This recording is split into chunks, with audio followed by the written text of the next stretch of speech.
I've been using these plastic containers to prop up my studio monitors for a while now, but they're an eyesore, and it's time to upgrade to something more sturdy and visually appealing. Not to mention, who knows how these hollow vessels are affecting my sound? I looked online for something suitable, but decided to build them myself out of scrap wood and junk laying around my garage. Once I had determined how high I wanted my speakers to sit and took some basic measurements, I headed to the garage to see what sort of wood I had laying around. This would ultimately contribute to how I would design these. I had some 8-inch wide MDF from an old shelf, and some used 1x4 framing lumber I had rescued from a dumpster. I figured I could make this stuff work. I sketched a crude design based on the materials I had to work with. A couple features I wanted was a pillar type look with a heavier bottom, and I wanted the top of the stand to swivel, allowing me to angle my speakers towards me while leaving the base of the stand square to my desk. I started marking my wood for my cuts. I cut the tops 8 by 8 inches, which is bigger than my monitors, but will allow me some space to grow when I upgrade. I cut the bottoms 8 inches wide by 10 inches deep to give a slightly larger base for additional support. Then I cut a second bottom piece 6 inches wide by 8 inches deep to give the base a tiered look and added weight for stability. For the column, I cut the 1x4s into 9 3/4 inch lengths, 4 per stand. I glued and screwed the 1x4s together to form a rectangular shaped column. This was actually the hardest part of the build. The wood I used was bowed, and getting the column to fit together nicely took some coaxing, but eventually I got it together.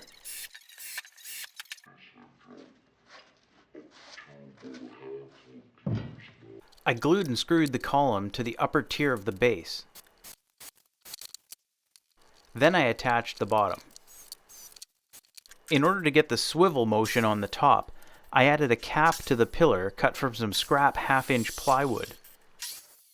I drilled a 3/8 inch hole through the center and attached a 3/8 inch T-nut to the bottom. The OD of the T-nut was a little bigger than 3/8, so I used my drill bit to enlarge the hole slightly and hammered the T-nut into place. These T-nuts were the only part I actually had to go buy. I bored out a hole in the center of the top, wide enough for a 3/8 inch flat washer to sit in, and deep enough for both the washer and a 3/8 inch bolt head to sit below the surface.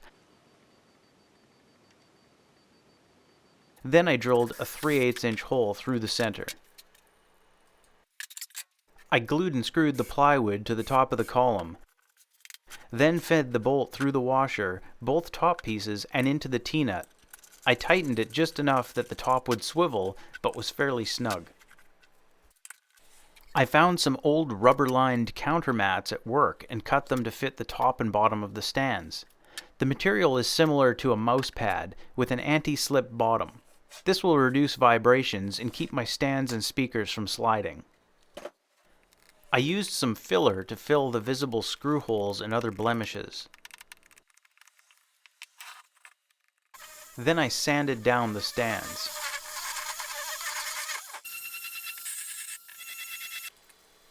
I painted them with some black spray paint I had left over from a previous project.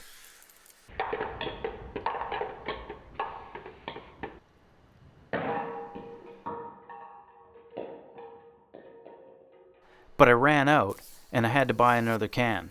That was about $6. I reattached the top of the stands. Then I used some spray adhesive to glue the padding to the top and bottom surfaces. Once everything was dry, I was done. Meanwhile, back in the studio, someone found a new use for the old plastic containers. I set my new stands on the corners of my desk, placed my speakers on top, and I adjusted them accordingly.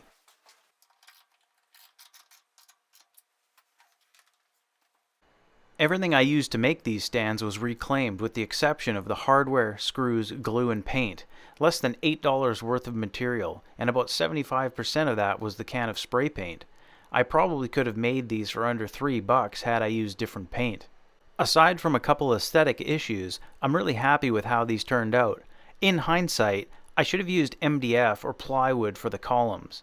They would have fit together better, and in the end I think they would have looked nicer. In the meantime, let me know in the comments what you think of these monitor stands. Or if you've ever built something like this, let me know what you did and how they turned out. My name's John, the Subterranean Music Maker. If you enjoyed this video and would like to see more of them, please subscribe. Until then, remember, a rolling tone gathers no moss.